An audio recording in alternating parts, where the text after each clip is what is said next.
Thanks for joining us. Thank you. Thank you, Maria. John, let me begin with you. You used to work for the IRS. What makes you say that most Americans don't have to pay income taxes? Well, the sheer solidness of the evidence. I did about 2 years of investigation part-time while I was a special agent for the IRS, and really couldn't help but conclude that the evidence showed that most Americans weren't required to pay it, at least not according to the laws passed by Congress. What is the evidence? The evidence fills up dozens of binders and file drawers in my own home, but of course there's much more evidence than that. Evidence about liability statutes, what form is actually required by Americans to file. When you actually look at the statutes and regulations rather than just the IRS pamphlets, you learn that the income tax doesn't have quite the application that the IRS would lead the American people to believe. Congressman, you agree? You've written in the past that income taxes violate the 16th Amendment. Explain that idea. Well, I'm more concerned about the way the 16th Amendment was passed, and I don't think it was technically correct. And I think Mr. Bannister's correct, and technically we shouldn't have to pay the income tax. It's just that I've chosen a different tactic. I think that we should change it in a more deliberate fashion, and that's why I'm a legislator. But, you know, we have the tax problem, and it's going to be with us for a long time, but this is a consequence of the spending problem. So that's why I spend as much time on trying to cut the spending so there's no incentive to collect these taxes. That's our biggest problem. But the way the tax system is run, it's run roughshod over the people. We don't have due process of law. We're guilty until proven innocent. It's just a horrible system, and we have to do something. Even if we can't get to the point where there's a lot less spending, we at least have to collect revenues in a much better manner than the income tax. So do you sympathize with the estimated 1 million Americans who don't pay taxes based on principle?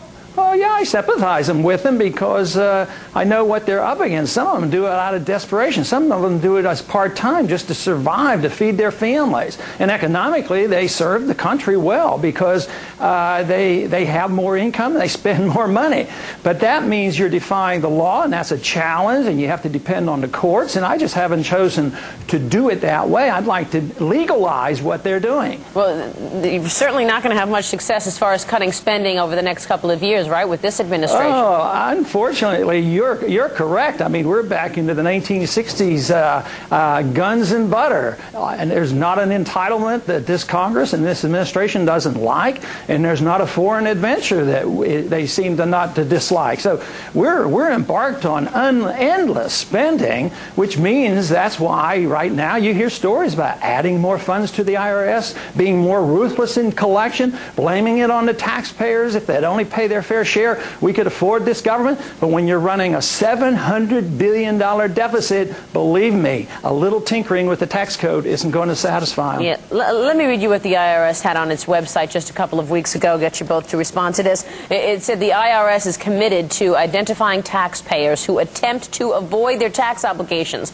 by taking frivolous positions such as the Section 861 position. The service will take vigorous enforcement action against these taxpayers and against promoters and return preparers who assist taxpayers in taking these frivolous positions. That was posted on March 22nd, 2004. Joe, would you describe the IRS's approach to you as vigorous?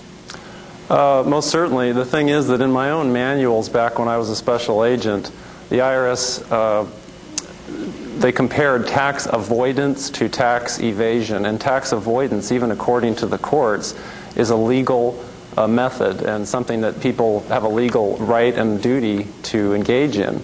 And what the IRS is trying to do is blur the line between tax avoidance and tax evasion, and now they come up with this new term called abusive tax avoidance. So basically, Americans are going to be targeted for harassment if they're engaging in legal conduct and making it difficult for the IRS by not bearing their financial souls to the agency. It seems pretty aggressive. Why do you think you've been able to get away with not paying or filing your income taxes for so long?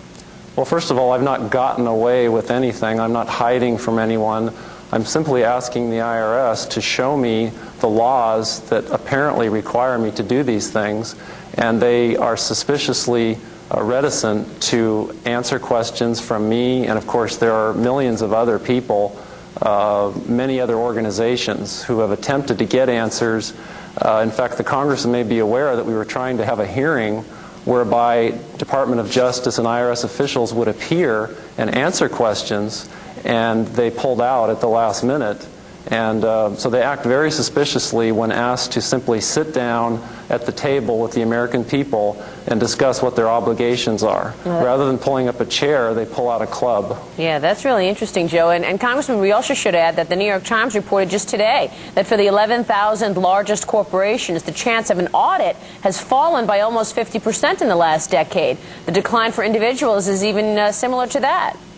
Yeah, I think that's going to change. They're going to try to reverse that, and that's why they've gotten more funds and more agents, and they guarantee there will be more audits. But there's no way that they can monitor the whole system. The system, in many ways, is based on trust and confidence that the American people are doing the right thing and spending the money correctly. But now there's a growing number of Americans that are sick and tired of it all. They don't believe that the entitlement system is going to work for everybody, and they don't believe in a lot of this foreign spending. So they're getting disgusted with it, and I think more people are trying to opt out.